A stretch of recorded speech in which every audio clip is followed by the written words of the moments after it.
Have you ever just stopped and wondered why life can feel like, well, like a loop? You know, the same patterns of struggle, desire, and wanting something more, just over and over again? Well, today we're going to unpack an ancient framework that maps out that exact cycle. This is an explainer on the 12 links of dependent origination. And really, it all comes down to this one huge question. It's something people have wrestled with forever. Why this constant cycle of being born, getting older, and eventually passing away? This isn't just some abstract philosophical idea, right? It's about the real-life ups and downs that every single one of us goes through.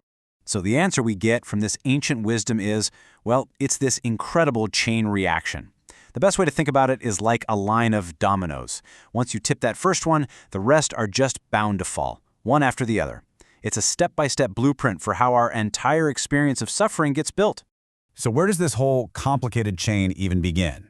Well, it doesn't start with something happening to us. It actually starts inside our own minds, with a really deep misunderstanding of how reality works. And here it is, the very first link: ignorance. Now, we have to be clear. This isn't about not knowing facts or being uneducated. It's a much deeper kind of misperception, almost like a fundamental blindness to the way things truly are. This very ignorance is the root cause. It's the first domino that gets the whole show on the road. And it makes sense, right? If we're operating from this place of not seeing clearly, everything we do is going to be colored by that misunderstanding. Which leads us directly to the second link in the chain. These are our volitional actions. You can think of them as karmic seeds. Every single thing we do, whether it's with our body, our words, or even just our thoughts, when it's driven by that root ignorance, it plants a seed. And these seeds, they don't just vanish. They hold this potential that will eventually sprout into our future experiences. This is what keeps the cycle moving forward. Okay, so we've planted these karmic seeds. What happens next?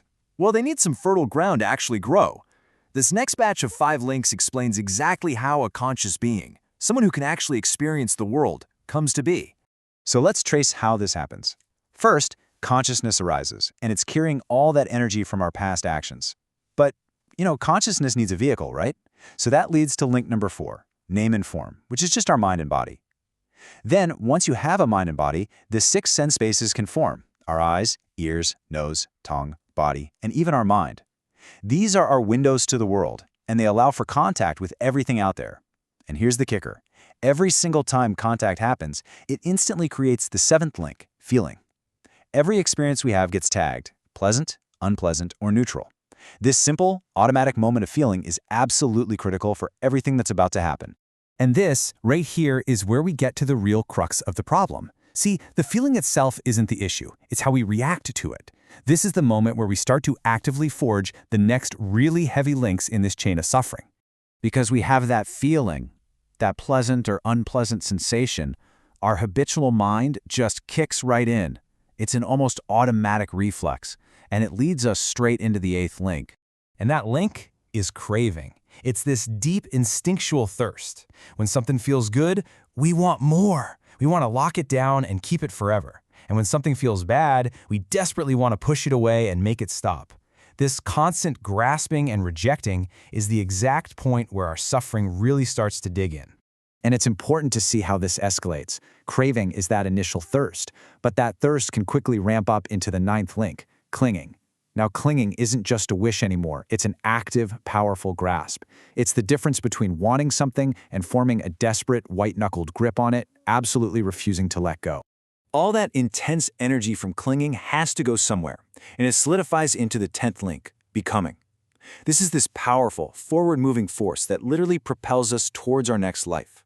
Our own clinging is what fuels the engine for our rebirth, making sure this whole cycle keeps on spinning. So this huge karmic momentum we've built up, it's not just some abstract idea. It has to manifest. It has to become real. It has to lead to a tangible result, bringing the whole cycle to its predictable and often difficult conclusion. And so that powerful momentum of becoming drives us, with absolute certainty, right into the final 2 links of this chain, the ultimate consequences of everything that came before. And boom, the result is birth. A new life begins. And the conditions of that life are shaped directly by the karmic energy we generated. It's the direct sprouting of all those seeds we planted with our actions and watered with our clinging. And, once there is birth, the 12th and final link is a given: aging and death. The source material is very direct about this, describing how our hair turns gray, our skin gets wrinkled, our strength fades, and our senses start to decline. It's this guaranteed process of change and eventual dissolution that completes the cycle, bringing us right back to the fundamental suffering we wanted to understand in the first place. Okay, so that was a lot. 12 whole steps, from a tiny misperception all the way to death. But is there a simpler way to look at all this? Can we kind of zoom out and diagnose the core issue here? The answer is yes, absolutely. If we look at this whole chain, we can start to see a pattern. The 12 links aren't all the same.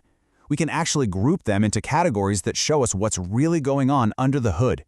So what are these fundamental components? And this is where it all comes together so clearly. We can sort all 12 links into just 3 buckets, known as the 3 defilements. The first bucket is affliction. These are our own mental states, things like ignorance, craving, and clinging.